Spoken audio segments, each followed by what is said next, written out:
চাকৰি বিচাৰি থবলৈ ফুৰিছো সেইখিনি সময়ত নতুনকৈ কিবা পঢ়াৰ কথা ভাবিব নোৱাৰা অৱস্থা হয় নেকি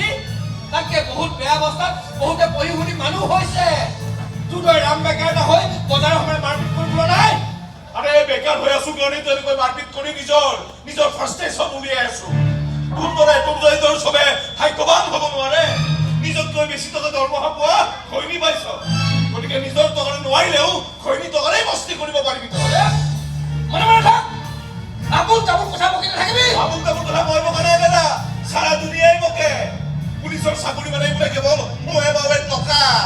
গতিকে তোক আৰু কোনে মাতে লাইফ গুজাৰ হৈ গ'ল তোৰ ফচি থাকিলো আমিহে মানে কি হলো পয়সা উঠেছে পইচা आज ফিটনেছৰ পাৰ্টি পাৰ্টি আছে ঐ এই পুৱাৰে পৰা ৰাতিলৈকে তোৰ কেৱল এই পাৰ্টি চলি থাকে নেকি তোৰ কলেজৰ ক্লাছ গুৰু দৌৰটো চাগে সেই পাৰ্টিবোৰতহে চলে চলিবই লাগিব আজিকালি মডাৰ্ণ ছ'চাইটিত চলিবলৈ হ'লে এইবোৰ পাৰ্টি চাৰ্টি এটেণ্ড কৰিবলগীয়া হয়ে তোৰ দৰে বেকাৰ নাই কি বুজিবি এইবোৰ তহঁতৰ দৰে বজৰৰ পৰা বুজিবলৈ মোৰ একো গৰজ পৰা নাই এনেই ভালে আছো মই কথা ক'ব আহিছো তই কাক বছৰ বুলি কৈছ কাক বছৰ বুলি কৈছ তোক এটা ফুটা কৰি এটা নাই তাৰ একো কি বৰবৰ কথা ঐ তহঁতে কাজিয়া খেলা আৰম্ভ কৰিলি এনে লৈ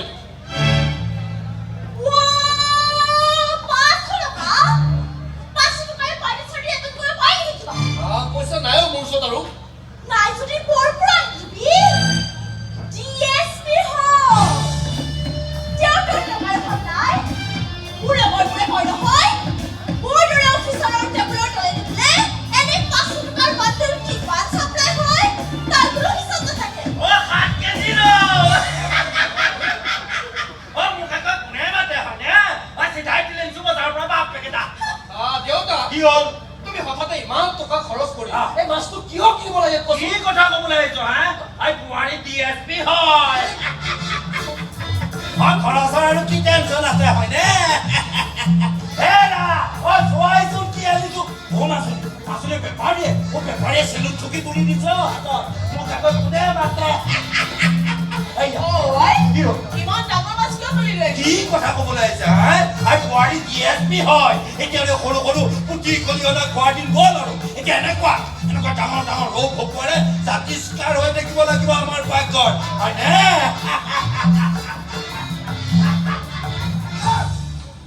ঘৰৰ ৰং শুকুৱাই ঠিকে আহি আছে কিন্তু জীয়েকৰ হাত খৰচে 500 টকালৈ ফচি আছে তাৰ হ'লে তাৰ খবৰেই নাই কলেজৰ পৰা অহা যোৱা কৰোঁতে ইমান বেছি হাত খৰচ কিয় লাগে কিয় লাগে তুমি কি বুজিবা পাকঘৰ সোমাই থাকি বাহিৰৰ পৃথিৱীখনৰ কথা গম পাব নোৱাৰি মাজে মাজে মোক কিবা দিছে তোৰ ঠাইৰ ঘৰৰ ছোৱালী চাইছা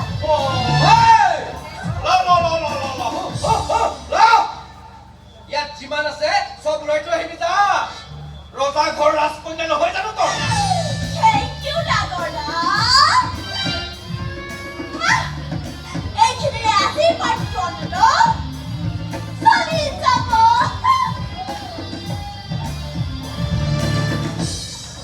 এই ঘৰখনৰ মানুহবোৰৰ যে কি হৈছে নহয় আটাই কেৱল নিজৰ মতলবকে ব্যস্ত মোৰ বিয়াৰ পাছত আটাই আৰু বেছি মতলবী হৈ উঠিছে বোৱাৰীজনী কিন্তু বৰ ভাল ইমান ব্যস্ততাৰ চাকৰি তাৰ মাজতে মোক ফোন কৰি খবৰ লৈ মই কি ৰান্ধিছো দেউতাৰে ভাত খালে নে নাই লগতে কি কৰি আছ খবৰটো ল'বই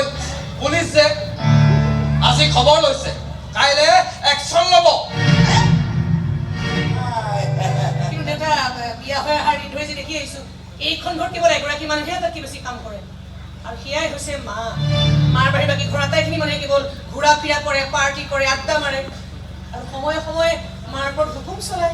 তুমি ভুলকৈ ভাবিছা আমি ঘৰৰ সকলোৱে কাম কৰো ইমান বেছি কাম কৰে যে তোমাক ধৰি অনৰ্গল কাঢ়ি থকা গৃহিণীগৰাকীৰ কাৰণে সামান্য দৰৱ কেইটা কিনি দিবলৈও কাৰো সময় নোলায়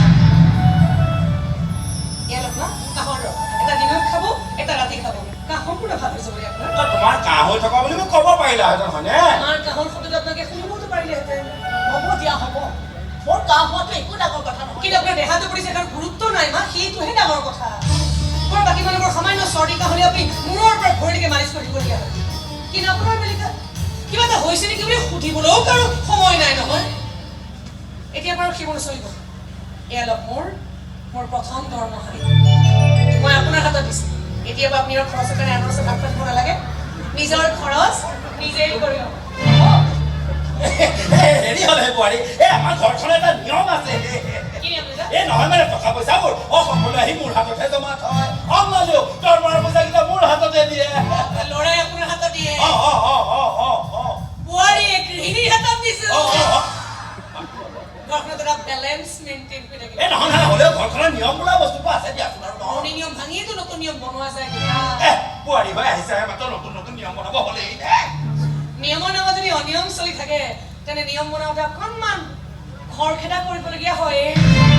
বৰ বেছি খৰখেদা হ'ল নেকি মই হ'লে ভাল পোৱা নাই কৈ দিলোঁ মই ভাল পোৱা নাই মোৰ আশা কৰি থৈছে নাই মই এতিয়া কৈ থৈছে মই শুনগৈ ইমান ৰাতি ক'ৰ পৰা আহিলা তুমি সেই প্ৰশ্নটো মোক মায়ো কৰা নাই দেউতাও কৰা নাই তুমি কৰিলা যে তেওঁলোকে কৰা নাই কাৰণে মন কৰিবলগীয়া হৈছে আৰু তেওঁলোকে প্ৰশ্ন কৰাহেঁতেন তুমি ইমান দুভাগ ৰাতিলৈকে বাহিৰত পাৰ্টি কৰি ঘূৰি ফুৰিব নোৱাৰিলাহেঁতেন মই পাৰ্টি কৰিব আন কিবাই কৰিলোঁ তাক মাত পাতিবলৈ তুমি কোন হয় ডিএছপি হয় ঘৰতো বাহিৰতো নতুন নিয়মবোৰ লাগি গৈছে আৰু আমিবোৰ এই ঠাৰি চিগা বেঙেনা হে সেইবোৰ ডিএছপি চিএছপি মোৰ লগত নচলিব মই নিজৰ মত জীৱন আছোঁ এনেকে নকয় অমাজনী কিন্তু বাহিৰত তুমি যিবোৰ কাণ্ড বাসনা কৰি ঘূৰি ফুৰিছা সেইবোৰ দেখি মই কনফিউজ হৈ গৈছোঁ যে তোমাৰ এই উপক্ৰয় নচা মৰ্জি আৰু বজাৰৰ পচা চব্জিৰ মাজত কিবা পাৰ্থক্য আছে ইমান বেয়া হৈ কৈছা কি হৈছিল মজি মই মানে এটা চিৰিছত তুমি 2 বছৰ ধৰি ফেল মাৰি ফচি থাকিলা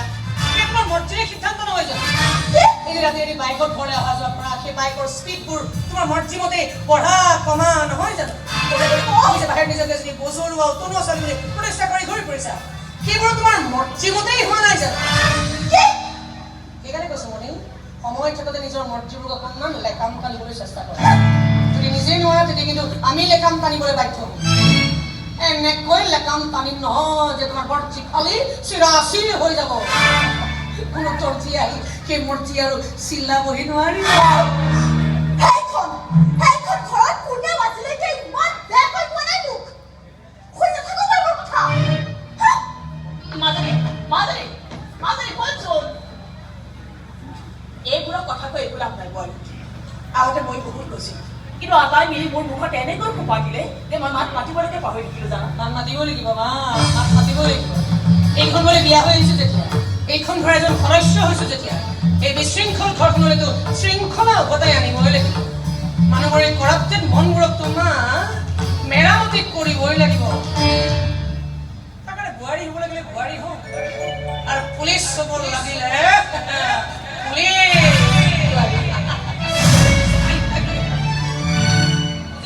সি কিমান বেয়া কাম কৰিছে কিমান কি ভুল কাম কৰিছে তাক মই গাঁঠিৰ ধন ভাঙি কোচিং চেণ্টাৰ কৰি দিছোঁ যে সি শুদ্ধ পথত থাকে যে সি নিজৰ ভৰিৰ পৰ্থি হৈ সি চলিবলৈ শিকে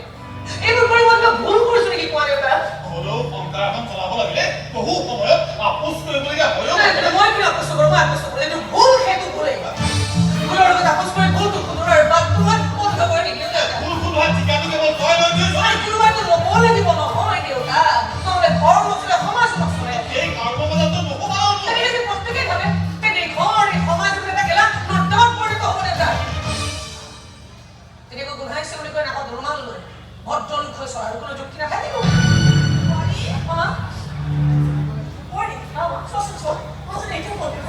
তাই পিকনিক কৰা আছিলে কাৰ নাম আছিল তোমাৰ নতুন ঠাইৰ লগত চব্জি এই ছোৱালী যে মোক খাই বাৰু এটা ফোনটো পিং কৰিছে আছে এক মিনিট হয় কি মই এটা ফোন নম্বৰ দিছোঁ ইংলিছ লোকেশ্যন ট্ৰেকিঙত মেলাও আৰু মোক লগে লগে খবৰ দিব হয় ইমিডিয়েট মোৰ ভয় লাগিছে চাই আছোঁ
মই শুদ্ধ শুদ্ধ বিচাৰ কৰিম